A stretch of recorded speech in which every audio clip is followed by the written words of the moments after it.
my name is Rachel Lai, Hi, and I'm Nazira. and we are Wavemakers. On today's episode, we'll be talking about content marketing, and we'll be specifically looking at push or pull, driving awareness, or action. So, today's topic is really about understanding whether or not content that's written out there right now actually has any impact between pushing and pulling. So, pushing means making sure a customer immediately buys into the product, whereas pulling is more about bringing awareness. And we thought it would be important to speak to a copywriter because they would have had experience in basically writing in these both manners.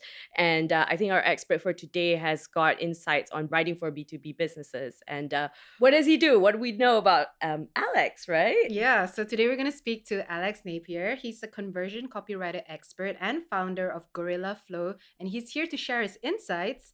He writes copy that drives sales for big technology brands, including Salesforce. But I'm going to let him introduce himself and tell us a little bit more about yourself. Hi, Alex. Hey, thank you for having me today. So I spent 2 years in journalism. I spent 6 years in international sales for tech companies. So spending a lot of time in Asia and America, mainly for enterprise sales. So getting an understanding of the sort of buying process a lot of these big companies have. And then I moved out to Sydney 2 years ago. And got to be honest, it was sort of a digital nomad lifestyle thing, kind of appealed to me. And got to a point in sales as well where I realized I was probably at the peak of what I could do. So I combined the writing and the selling and switched into B2B copywriting. And it's been 2 years since, mainly based in Bali. So yeah, I work mainly with B2B tech brands and combine sort of a writing side with my experience selling for those sorts of companies as well. Great. So could you maybe tell us a little bit more about your methods when it comes to creating great copy? I mean, you write for B2B and you've had several years of experience in this, and we're really curious to know, how's your approach when it comes to copywriting? At the top level, I think for any kind of copywriting, agnostic of sector, for B2B or B2C, empathy is the most important thing. So being able to empathize emotionally with your customer, whoever that is, that's kind of obvious when you're doing B2C and you're selling, let's say, for example, a pair of jeans. If you're selling a pair of jeans, from a functional point of view, there's no point spending more than £10 on a pair of jeans because they keep you warm. Yeah. If you want to sell a £200 pair of jeans, that's a very different game.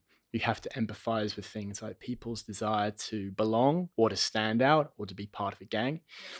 When you're looking at B2B, there's a much bigger element that goes into B2B copywriting, which is understanding business processes and commercial acumen. So you could be a really good B2C copywriter, but if you don't understand how these big companies work, how the buying process works, and how there are many different stakeholders, not just the end user, but the people doing deployment, the people signing off a contract, it's very hard to create an effective content strategy.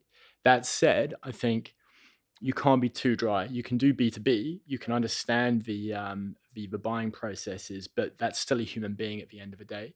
You might have an accountant, you might have a technical end user.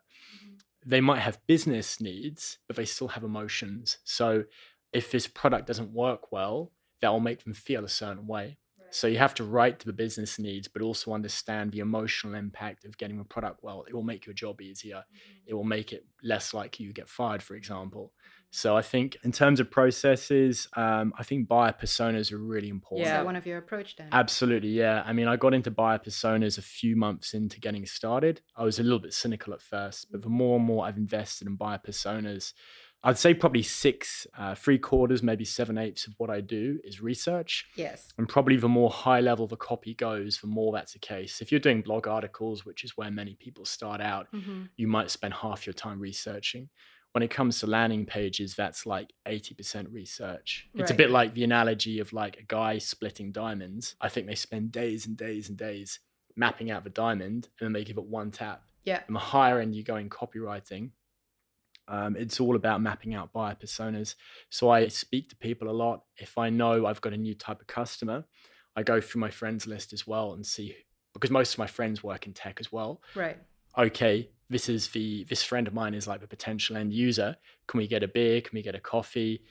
It's partly understanding their business needs, but also the kind of language they use. How does this make you feel inside? What kind of buzzwords they use as well? Because the copy always wants to sound like it's written by someone like you. And if Definitely. you just write about the business need, that's not enough. You have to feel that sort of emotional connection. So I build up buyer personas Well, heavily. we can vet on that. I mean, in our agency, we're Yeah. like huge Yeah, fans we're of always bias talking to our persona. clients about that. And That before we start, even in social media, when we write for them, we usually always say like, can we create a guideline with the personas in there? Otherwise, it's impossible for us to relate to the audience that we're trying to connect with.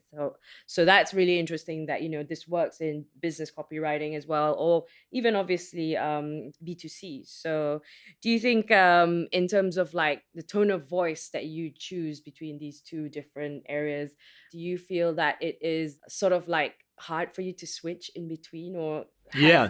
yeah? I'm not a great B2C copywriter. I'm happy Yeah. to admit that. Yeah. I stick to B2B. I've dabbled in B2C. Mm-hmm. It's just not it just doesn't match me so well, I think. There's Yeah. some great B2C copywriters out there. Yeah. I feel like B2B leverages my commercial experience a bit more, Right. and I enjoy that sort of there's a little bit of room for humor. But I'm English as well, so we're not sort of English humor. Americans are much better at B2C. They're more expressive and more emotional. We're Yeah. quite reserved generally, so we don't make the best B2C copywriters. Does your English humor work across all Yeah, I was cultures? gonna say. No, absolutely not. In the So context, like say, we're Malaysians, Yeah. and say if you were to write for us, would you say you could apply the same analogy with your humor? I've learned sort of to develop the right kind of tone online, but Yeah. English humor delivered raw does not translate well. We love sarcasm. Sarcasm does Yeah. not work well online. So I've got the tone right for B2B, but our normal humor is a bit brutal, so I normally save that for offline. Okay, fair Yeah. enough. We want to know, what do you think clients often misunderstand when it comes to copywriting? There's a lot of misunderstanding, there's a lot of assumption, and being someone who writes for brands. Yeah, I mean, I think what we're trying to understand here is we've had experiences of clients thinking it's so easy to just write copy. They Yeah. think there's no creative process. As you mentioned, you do research, a lot of research, creating bias personas and things like that in order for you to nail that copy. And we resonate with that 100%. So what do you think clients can learn about copywriting from a pro? Yeah, there's a couple of things there. The first of which you hit the nail on the head with, which is understanding that copy is really about research. Yeah. The worst thing in the entire industry is buying per word. No one should ever buy or sell copy per word. It's basically a guarantee you'll get bad copy. It's because good copy is about research. If you sell per word, you're basically guaranteeing there'll be no research because there's no economic incentive to do it. That makes sense. So the idea of copy being some sort of a commodity or deliverable, I mean, let's say, for example, I don't really do blog articles anymore, but back in the day, someone would say, okay, here's an article, can you write about it? I want 800 words.